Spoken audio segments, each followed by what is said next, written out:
देखिए हम लोग अभी मेरे नाना जी का स्वर्गवास हो रहा था कुछ दिन पहले और हम उसी के कार्यक्रम में व्यस्त थे। यूजीसी के जितने भी प्रावधान हैं उसको हम लोग पढ़ेंगे, राष्ट्राध्यक्ष चिराग पासवान जी के साथ संवाद करने के लिए हम लोग जब हम लोग इसके बारे में जब जिनका विरोध हो रहा है उनके बारे में बात भी सुनेंगे और तब उसके बाद हम लोग क्लियर स्टेटमेंट।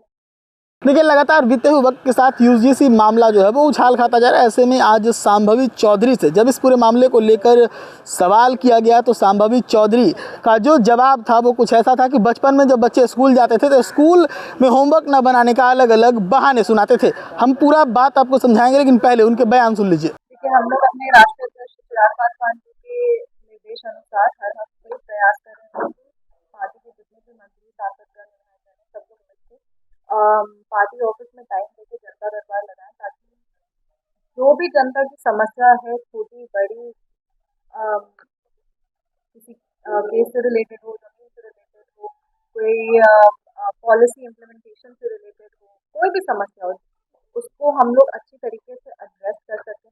एक कोलैबोरेटिव एनवायरनमेंट में उसको मल्टी डायमेंशनल अप्रोच रख के उसको एड्रेस कर सकें। बहुत बार ऐसा होता है कि जनता जो है वो अपने नेता तक नहीं पहुंच पाती है। ऐसे केस में लोक जनशक्ति पार्टी हर हफ्ते प्रयास करती है कि जनता दरबार लगा के प्रदेश के कोने कोने से जो लोग आते हैं या जो समस्या होती है उनको सही गाइडेंस नहीं मिल पाता है कि किस तरीके से आगे बढ़ना है, उन सभी लोग को हम लोग मदद करते हैं और हम लोग यही प्रयास करते हैं कि जनता की हर समस्या का हल कर सकें। जो लोग समस्या लेकर के आते हैं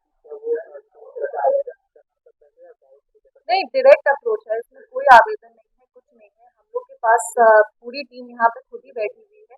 आपको अगर कोई भी समस्या है तो आप डायरेक्टली यहाँ पर आ सकते हैं और यहाँ से आपको हम लोग ही हेल्प करेंगे कि कैसे आपके समस्या का सही तरीके से निदान हो सके।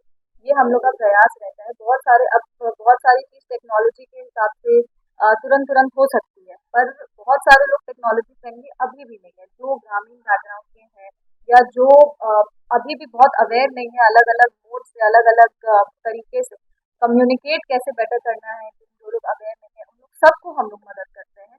और हम लोग खुद ही एक टीम पूरा तैयार होकर के हम लोग जब भी जनता दरबार लगाते हैं तो हम लोग एक पूरी टीम खुद तैयार होकर के बैठते हैं और हम लोग पूरा प्रयास करते हैं कि कोई भी ऐसा समस्या ना यहाँ से कोई भी खाली हाथ या दुखी मन होकर ना जाए। तो बिहार फर्स्ट मेरी फर्स्ट की यहाँ पर ये कदम क्या का नारा रहना है। देखिए लोक जनशक्ति पार्टी का हर कदम जो होता है वो युवा बिहारियों को मजबूत करने के लिए होता है। बिहार फर्स्ट बिहारी फर्स्ट की जो विचारधारा है उसको धरातल पर उतारने के लिए होता है। हमारे राष्ट्रीय अध्यक्ष चिराग पासवान जी का ये सोच है कि कोई भी डिसीजन कोई भी कदम लेना है उसमें हमेशा यही सोचना है कि बिहार कैसे आगे बढ़े और बिहारी कैसे आगे बढ़े।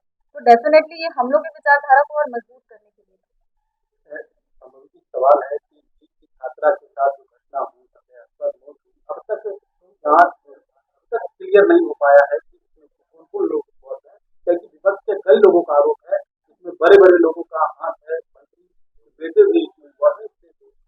देखिए सबसे पहले तो जो भी जो बच्ची है उसके साथ हुआ वो बहुत ही दुर्भाग्यपूर्ण है। बिहार की कोई भी बेटी के साथ कुछ भी हो उस बेटी के साथ लोक जनशक्ति पार्टी हमारे राष्ट्रीय अध्यक्ष चिराग पासवान जी और पार्टी के हर एक सदस्य मजबूती के साथ खड़े हैं। उसके पीड़ित के परिवार के साथ हम लोग मजबूती के साथ खड़े। बट हमको लगता है कि अभी बहुत एसआईटी का गठन भी हुआ है और एसआईटी अपना काम कर रही है, प्रशासन अपना काम कर रही है। हम लोग को कोई भी बयानबाजी करके इन्वेस्टिगेशन को गुमराह नहीं करना चाहिए। हम लोग को पूरी तरीके से प्रशासन मजबूती से उसको डील कर रही है और बहुत जल्द इस केस पे और क्लैरिटी आएगी। नहीं बिल्कुल नहीं होगी। देखिए हमेशा हम लोग अपराधियों के खिलाफ रहे हैं और कभी भी अपराधियों को किसी भी तरीके का संरक्षण एनडीए की सरकार माननीय मुख्यमंत्री श्री नीतीश कुमार जी, पार्टी के राष्ट्रीय अध्यक्ष चिराग पासवान जी और बिहार के गृह मंत्री सपा चौधरी की निगरानी में कभी भी किसी भी अपराधी को कोई भी संरक्षण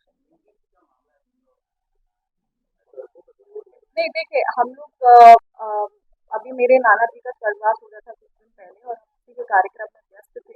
यूजीसी के जितने भी प्रावधान है उसको हम लोग पढ़ेंगे, राष्ट्राध्यक्ष चिराग पासवान जी के साथ संवाद करने के लिए हम लोग जो लोग विरोध कर रहे हैं जब हम लोग इसके बारे में जब जिनका विरोध हो रहा है उनके बारे में बात भी सुनेंगे और तब उसके बाद हम लोग क्लियर स्टेटमेंट तो अभी आप शांभवी चौधरी को सुन रहे थे। सीधे तौर पर यूजीसी को लेकर जो उनका बयान था वो बिल्कुल आप समझ सकते हैं कि स्कूलों में जब बच्चे होमवर्क करके नहीं जाते तो कई तरह के बयान करते थे कि पेट में दर्द था, तबीयत खराब हो गई थी, नानी के घर गया, तो कई तरह के बातें कहकर बचने का प्रयास करते थे। वैसे में जब यूजीसी का मामला पूरा देश जान रहा है, पूरे जगह पे ये मामला उछाल खा चुका है, तो एक सांसद होने के नाते शांभवी चौधरी तक ये बात नहीं पहुंची, ये एक बड़ा सवालिया निशान है। शांभवी जिस प्रकार से इस मामले से अनभिज्ञता जता रही हैं, ऐसा लगता है कि वो इस मामले से बचना चाह रही हैं। सच टॉक्स के लिए पटना से प्रशांत कुमार।